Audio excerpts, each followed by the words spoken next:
सुप्रभात बच्चों।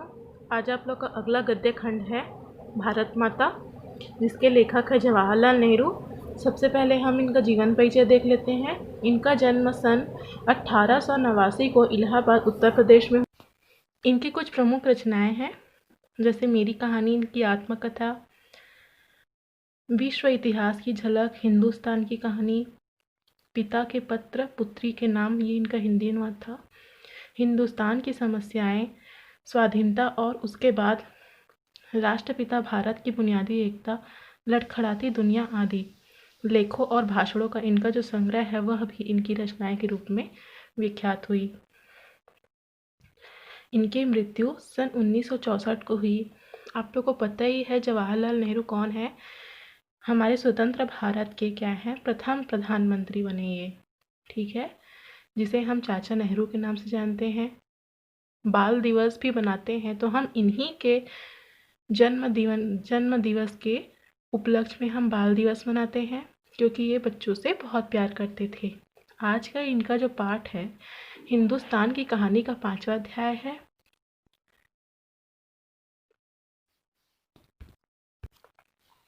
जो ये आज आप लोग का पाठ है भारत माता, इस रचना में नेहरू जी ने भारत माता शब्द पर विचार करते हुए यह निष्कर्ष निकाले हैं कि भारत माता की जय का अर्थ है यहाँ के करोड़ों लोगों की जय। नेहरू जी ने यह स्पष्ट करने का प्रयास किया है कि किस तरह देश के कोने कोने में आयोजित जलसों में जाकर वे आम लोगों को यह बताते थे कि अनेक हिस्सों में बटा होने के बाद भी हिंदुस्तान क्या है, एक है। इसका जिसका शीर्षक इन्होंने भारत माता दिया है। अब इनका गद्य खंड देखते हैं। इस गद्य में नेहरू जी ने भारत के बारे में बताने की कोशिश की है। नेहरू जी क्या कहते हैं कि प्रायः जब मैं एक सभा से दूसरे सभा में जाता था तो इन सभाओं में मैं अपने भाषण में श्रोताओं को इस हिंदुस्तान या भारत के बारे में बताता। भारत शब्द संस्कृत का शब्द है जो भारत के परंपरागत संस्थापक के नाम से निकला हुआ है। तात्पर्य यह है कि राजा दुष्यंत व रानी शकुंतला ने पुत्र भरत के नाम पर ही इस देश का नाम भारत रखा है। लेखक आगे क्या कहते हैं, जवाहरलाल नेहरू जी आगे क्या कहते हैं कि मैं शहरों में ये सब बातें बहुत कम करता, क्योंकि शहरी लोग गांव वालों की अपेक्षा अधिक बुद्धिमान होते थे और उनकी रुचि अलग किस्म की होती अर्थात शहरी लोगों में शिक्षा का प्रसार अधिक होने के कारण वे अपेक्षाकृत अधिक तार्किक और बौद्धिक दृष्टिकोण रखते थे तथा दूसरी बातों में अधिक दिलचस्पी लेते थे। मैं गांव वालों से किसान से इस भारत की देश की चर्चा करता, क्योंकि गांववासी किसानों का सोचने का ढंग थोड़ा सीमित है। वह कम मात्रा में ही समझते हैं। वे केवल अपने गांव, जिले या प्रांत तक ही क्या है सीमित हैं, वहीं तक ही वे क्या है उनके लिए उनका जो भारत का कहने का मतलब क्या होता है, उनका गांव, उसके जिले, बस उसके आगे वे भारत क्या है, कहाँ तक है इसका क्षेत्र, मतलब कुछ नहीं जानते उसके बारे में। तो इस सबको बताते हैं। इसी यहाँ पर इसी को बोला गया है कि वे जो ग्रामीण हैं वे अपने गांव, जिले और अपने प्रांतों तक ही क्या होते हैं, सीमित रहते हैं। अतः उन्हें पूरे भारतवर्ष से जोड़ना अधिक आवश्यक था। स्वतंत्र भारत में भारत को जानने के लिए ग्रामीण वासियों को भारतवर्ष में जोड़ना अति आवश्यक था। लेखक कहते हैं कि मैं गांव के निवासियों से पूरे भारतवर्ष की चर्चा करता, जिसके आज़ादी के लिए हम सभी प्रयासरत थे। मैं उन्हें बताता कि पूरा देश अनेक हिस्सों में बटा होने पर भी एक है। वे उनसे उन मामलों की चर्चा करते थे जो सारे देश के किसान उनसे साझा करते थे। वे उनसे स्वराज की भी बातें करते थे तथा उन्हें बताते थे कि इससे पूरे देश को लाभ होगा।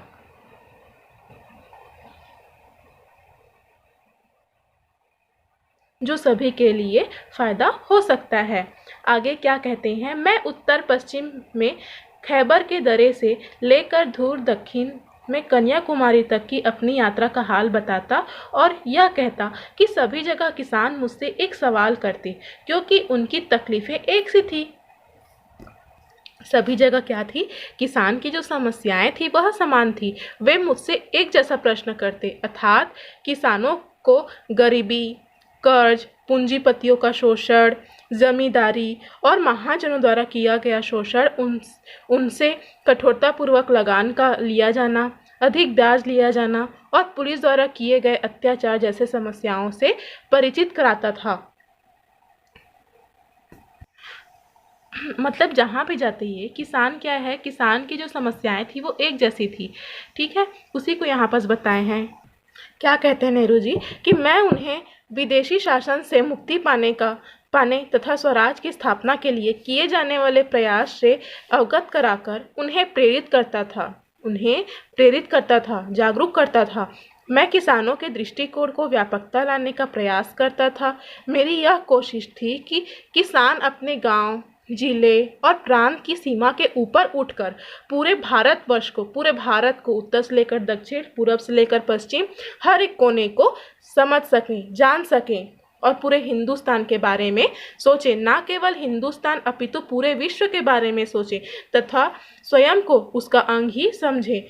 सिर्फ यह हमारा राष्ट्रीय स्तर पर ही नहीं, पूरा अंतर्राष्ट्रीय स्तर पर जो हमारी वैश्वीकरण की प्रक्रिया होती रही है, उन सब चीज़ों को क्या है यह बारीकी से समझें। इसको यहाँ पर बताते हैं क्योंकि मैं सभी किसानों से मिलता हूँ और उनको पूरे हिंदुस्तान, पूरे विश्व के बारे में जानकारी देता हूँ और जोड़ने के लिए उनको समझाता हूँ। मैं उनसे बात करते हुए उन्हें चीन, स्पेन, अबिसिनिया, मध्य यूरोप, मिस्र और पश्चिम एशिया में होने वाले संघर्षों का हवाला देता।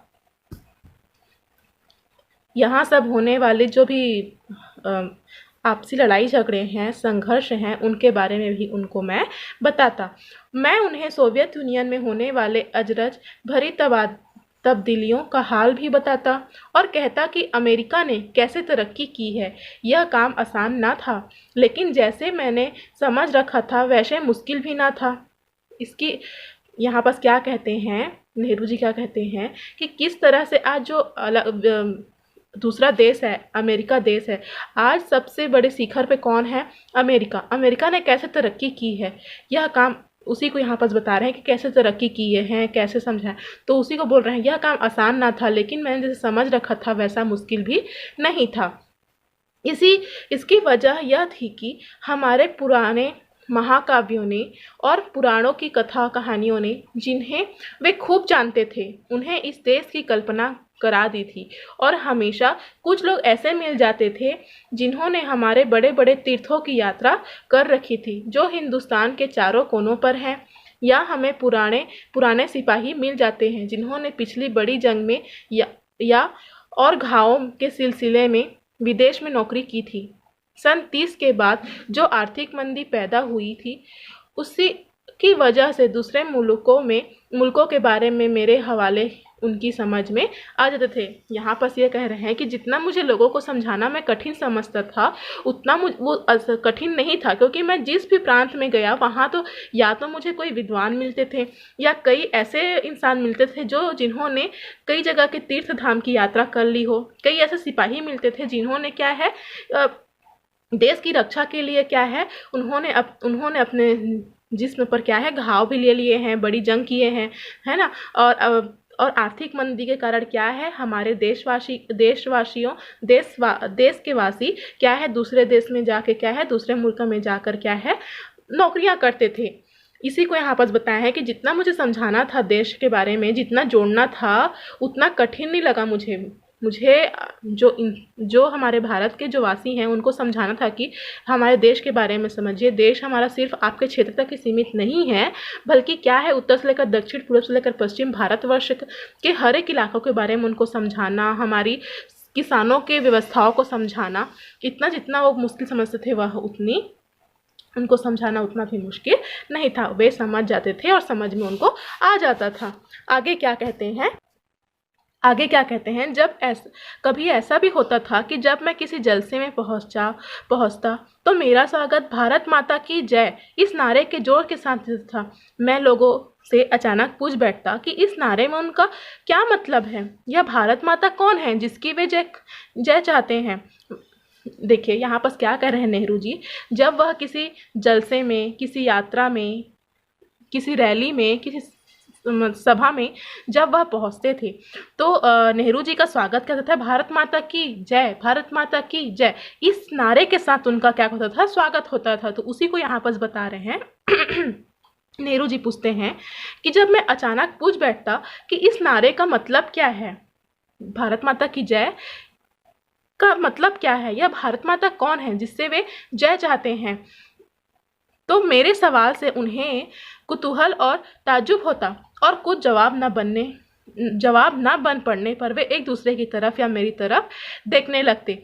अब देखिए, देशवासी तो उनके स्वागत में भारत माता की जय करके बोलते, लेकिन परंतु यहाँ पर जवाहरलाल नेहरू जी जब उनको प्रश्न पूछते कि भारत माता कौन है जिसकी वे जय चाहते हैं, तो वहाँ के लोगों को जो नारा लगाते होते हैं उन लोगों को क्या होता है, थोड़ा सा आश्चर्य होता है और क्या होता है कि वहाँ पास के रहने वाले एक दूसरे को क्या करते थे, देखते थे, एक दूसरे की तरफ देखकर चुप हो जाते थे। मैं सवाल करता ही रहता। आखिर एक हट्टे कट्टे जाट ने जो अनगिनत पीढ़ियों से किसानी करता आया था, जवाब दिया कि भारत माता से उनका मतलब धरती से है। एक हट्टे कट्टे किसान ने उन्हें जवाब दिया कि भारत माता से उनका मतलब है कि इस भारत की धरती से है, भारत की धरती से है।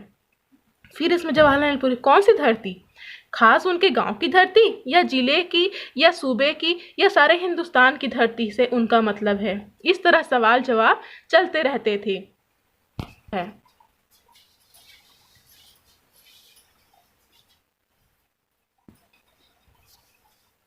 लेखक ने आगे क्या बताया है, भारत माता का अर्थ बताया है, और क्या कहते हैं नेहरू जी कि किसान के हर सवालों का जवाब देने का मैं प्रयास करता और उनको बताता कि जितना वे जानते हैं वह सब हिंदुस्तान के ही अंग है, हिंदुस्तान के ही अंग हैं।